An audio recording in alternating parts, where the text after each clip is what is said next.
What up, pod fans? We are back with another interview with diabetes creators. Today, we're profiling co-founder of Swoon, Jen Ross. You also may remember Swoon as B-Mixed, which was a previous iteration of the company. But Swoon is available at tasteswoon.com. You can order it directly, or you can do what I did and order it from Foxtrot Market. They've got a lot of really cool, amazing flavors, low carb. They're also working on this current collaboration with Emma Chamberlain's brand Chamberlain Coffee. So check out tasteswoon.com if you want to try it. This episode is not sponsored, but it is part of our Diabetes Creators series where we profile people with diabetes who are creating products for people with diabetes or creating content with people with diabetes.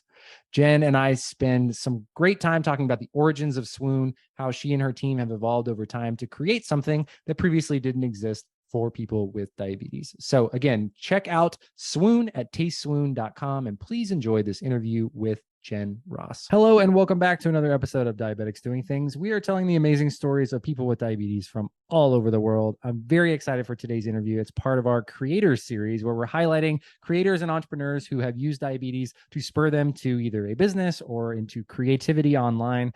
Jennifer Ross, the CEO and co-founder of Swoon, is my guest today. Jennifer, welcome to the show. Thanks for having me. It's so great to have you here. I want to share a quick story before we get into the interview because I think it'll really resonate with the audience. We had a hackathon at Diabetics Doing Things recently, and we were working on a big project and kind of like getting it all the way across the finish line. And I ordered a bunch of snacks and drinks from Foxtrot Market. And we put them kind of like all on the table. And Eritrea mentioned as she saw one of the beverages was a Swoon beverage. And she said, "Hey, did you know that the founder of Swoon lives with diabetes?" And I said, "No way." And we turned around and read it on the can. Anyway, that was the sort of like origin of how this interview came to be. So really excited to have you here on the pod. Really excited to be here. And I love hearing that story. Love when people find us in the wild and make the connection. Well, great. So let's talk about, speaking of the wild wild world of growing up with diabetes. And I know from other interviews that you've done that you were diagnosed at age 6. So I assume there's probably not much of your life that you remember without diabetes. So what do you remember and what was it like for you growing up with diabetes in your house and growing up with diabetes in your home? Yeah, I mean, you're exactly right. I was 6, so I feel like, it was the summer going into first grade. I was at camp, and so I remember like vividly, like kindergarten and then first grade. And actually, I was one of the first people to have type 1 diabetes in my school, and so I remember, first grade coming back, we, my mom educated all of the teachers and everything, but she actually would sit outside the door, outside my classroom to test my blood sugar, to do my shots. She was super worried. The teachers were super worried. So like I have this like vivid memory of for the first like few months of school of her just like literally sitting outside the classroom all the time. But I feel like, thinking about back what things were like then versus I'm sure now kids with diabetes, we didn't have glucose monitors. So I was like testing my blood sugar all the time, was, always feeling like I couldn't have like what my friends were having when it came to snack time. Or I, vividly remember also sneaking like pink lemonade at school because it's what all my friends wanted. And it obviously tasted so good. And it's just filled with sugar. As I'm sure all of the diabetics that are listening to this know, it's about 40 grams of sugar, but I just wanted what my friends have. And so like, even, that memory really kind of has fed into my starting Swoon. But yeah, I remember so many times just kind of feeling like a little bit left out, or like I had to have, my own snack. I couldn't have what all my other friends were having. Or before I would go to gym class, would have to go to the nurse's office to test my blood sugar, all of those things. Yeah, and I think it really stems from that desire to be normal and desire to feel included. And when you're young, it's so difficult to be different. And, I think now we have evolved some of that rhetoric and some to say that, we can do the things that regular kids do. But at the same time, there are those obstacles, dosing insulin, counting carbs, like, are your parents around to help you? Like, how independent are you at a certain age? And so it can be really complicated. And, also, especially early on, some of the low carb and like low sugar alternatives just weren't very good, especially for kids, like not very appetizing. No, definitely not. And the crazy thing is, I think when I was diagnosed, the recommendation was like to go like more heavy carbs. So, would have a lot of pastas, which is crazy to think now. And obviously everyone's much more of a low carb diet. Yeah, and I think, as we're continuing to, learn about metabolic health and like, the impact of sugar on the diet, I heard you on another podcast talking about, a big part of what you're working on at Swoon is to give, in America, we've got a huge problem. 1 in 3 people live with diabetes right now, and 2 out of every 3 adults are likely pre-diabetic. And, we're kind of headed in the wrong direction. And a lot of that has to do with how much sugar we consume in our day-to-day diet. Yeah, that's a huge kind of driver for us here at Swoon. I mean, obviously, as you said, I was diagnosed when I was 6. So I've spent my whole life not being able to have sugar. But, as I got older, really realized, it's not just like sugar is bad for me, it's bad for so many people. And consuming too much sugar can cause so many terrible things like diabetes, like type 2 diabetes. And so, I always wanted to kind of do something to like give back, if you will. I was never going to be a doctor, I was never going to be a researcher, but given, diabetes is a part of your life. You live with it every day, kind of everything you do, it's always in the back of your mind. So I thought if I could do something to kind of like give back to more on the lifestyle side, that would be helping me, but also so many other people. And I think the thing that what really excites me or that I love about Swoon, it's not just for even type 1 diabetics. Sugar is an issue for everyone. Consuming too much sugar is bad for everyone. And so we really just want to, provide people with great tasting alternatives that aren't filled with sugar, but aren't a, quote unquote diabetic drink. Because I never Right. want me or anyone else to feel like they have to have something that their other friends don't want, or that's a special thing for them. I often think about that because I've been doing a lot of like personal research trying to help communicate the value of like people who don't have diabetes wearing CGMs, and like scientists who are studying metabolic health using the devices that people with diabetes need to survive. And so really, I've kind of reframed it in my mind as an advantage. Like we really have this advantage that we understand the impact of sugary beverages and high carb or high sugar meals and what they do to our bodies. Whereas people without diabetes, they don't get to see those spikes. They don't get to feel those flows, ebbs and flows in the blood sugar. And so it's kind of nice to be able to bring somebody in. And in our case, one of our team members doesn't have diabetes. And so we've got all of these low carb, plant-based or low sugar products around, and they're all delicious. And so we get to bring them in via an awesome product like Swoon. And I kind of want to talk to you a little bit about the origin of it, because I know I think started during grad school at Harvard Business School. It was also used to be called Be Mixed. So I know that some of our listeners will likely have experienced it in the Be Mixed form. But talk about that like origin story. Like, how did you decide to fully commit to Swoon and the idea that became Swoon?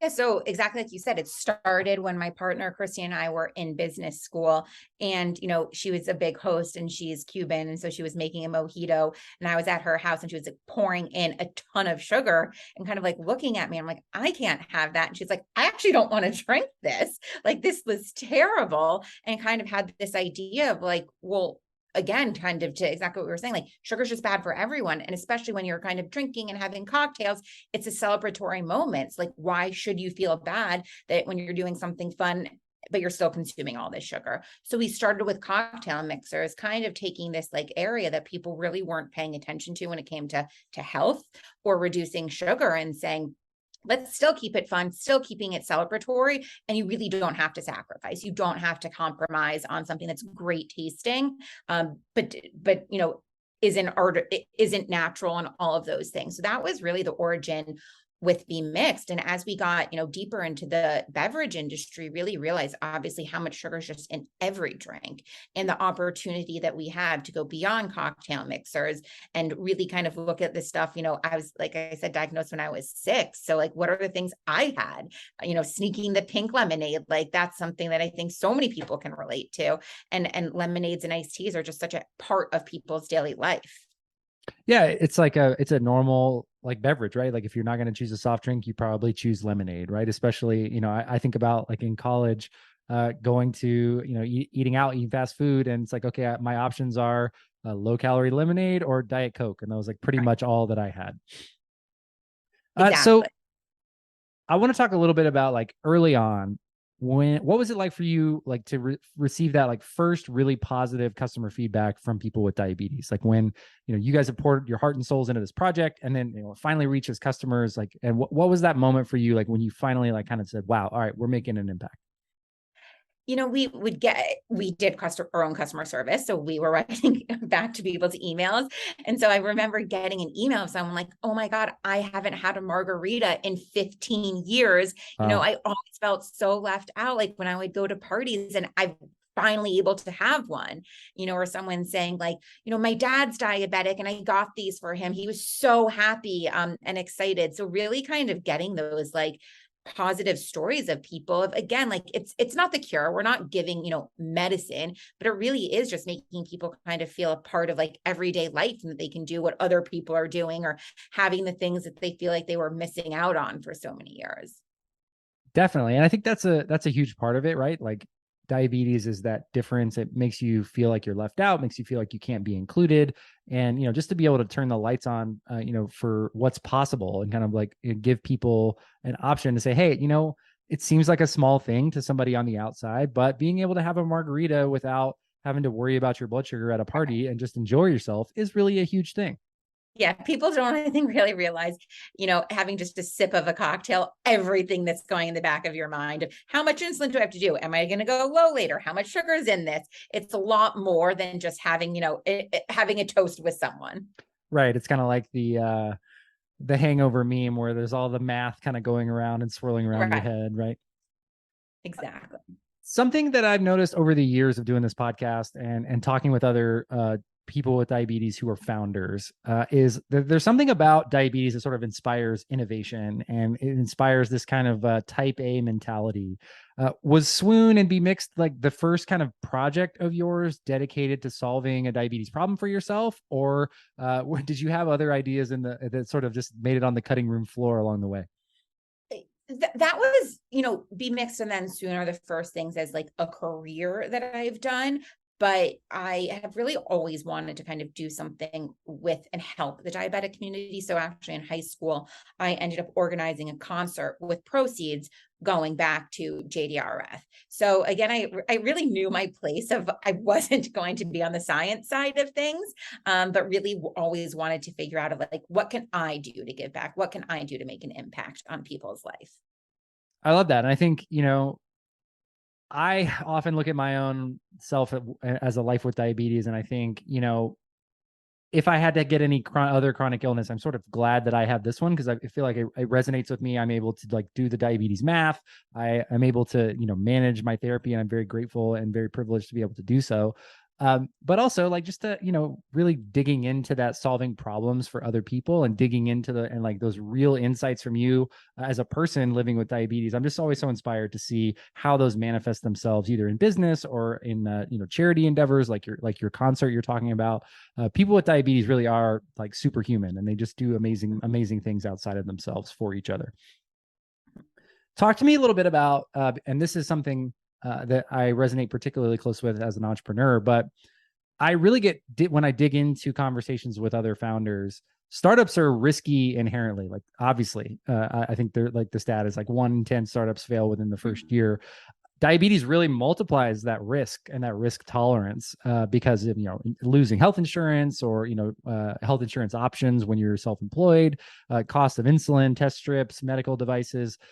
Did you have those conversations with your co-founder early on? Did that hang over any of your early days as Swoon? Yeah, it definitely did. And I think it's still, today as still a small company, it impacts it. We actually just went through our health insurance renewal. And, Yeah, as a we small did too. company, That's always it's painful. very limiting of what you can offer. But being diabetic, I'm also very aware of having a chronic illness and what that can mean.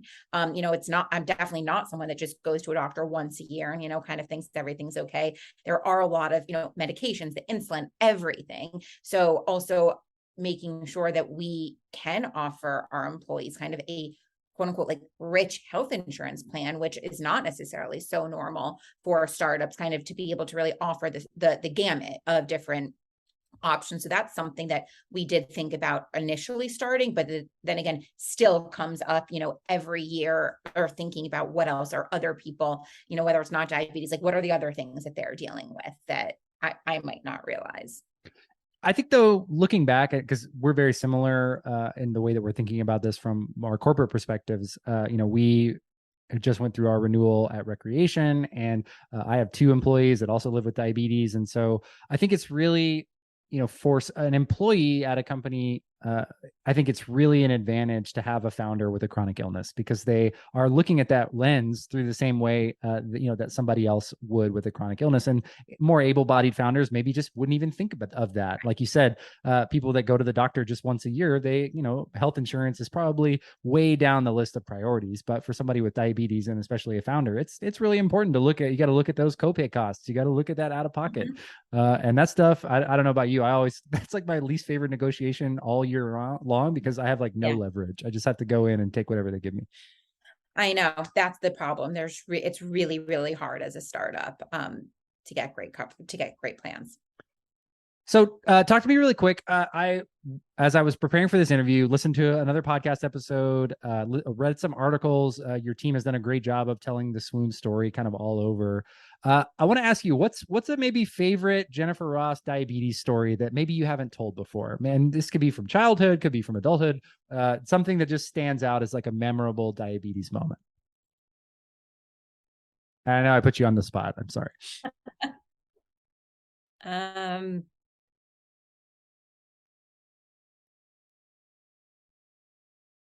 Well, it's not really so much from childhood, but I was just traveling, so this made me think of it. I don't know what everyone uses now when they have a low blood sugar. Well, I've now kind of transitioned to using like the G blocks, like the Gatorade stuff that most runners use, and they're easy, put them in my purse all the time. But for whatever reason, when I was younger, I used to carry around like the 4-ounce things of Mott's apple juice. Why my mom decided to use that. I guess I like if I were low, I would drink it. They were easy and portable, but they were cans, they would break. And I just remember actually in college being abroad and traveled with all of these apple juices, and there were more than 3 ounces. So every time I would go through security, I would always get stopped. And, I would always have to carry like an extra bag of all my diabetes stuff. And it was just really funny because I was traveling this week and just feeling so grateful and lucky that like all my diabetes stuff just fit in one bag. I didn't get stopped. I didn't have any liquids on me. And just how different things are now. The TSA versus diabetes battle continues to be a struggle. I traveled last week, and I had some Haribo gummy bears as my kind of like backup low snacks in my bag, and they had to like stop and look at it. They're like, "What is this?" And it's like a brick of gummy bears, like this big, and they're like, "Okay, yeah, these are fine." But they were looking at me, a grown man with my gummy bears. Had to laugh about that for sure. Yep. So what is next for Swoon, and what should our listeners keep an eye on here in the Swoon news here, in the coming weeks, months?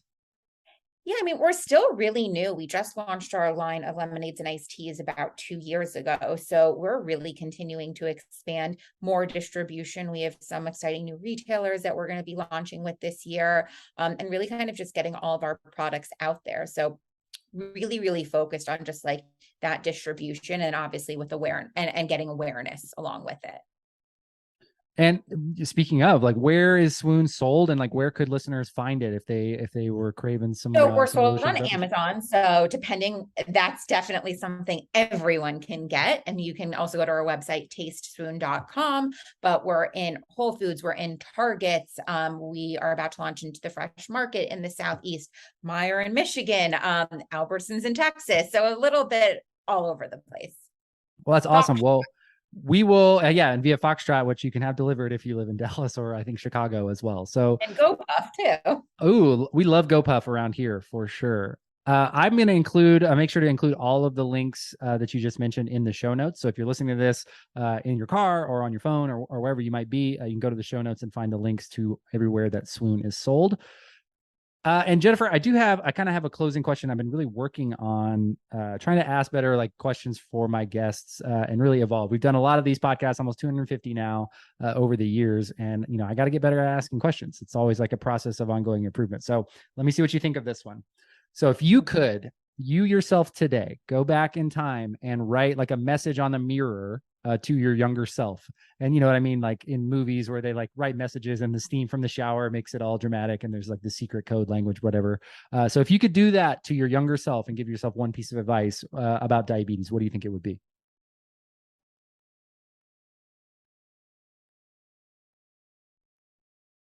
It's not that big of a deal. And I don't mean that as like to forget about it and don't pay attention, but that you really can do anything and it can kind of, you just can fold it into your life. And that it almost becomes, unfortunately, like a secondary afterthought that's like always there, but it's not your first thought. And so you can really kind of continue with everything and it's not going to stop you from doing anything or be this like overwhelming presence in your day-to-day life.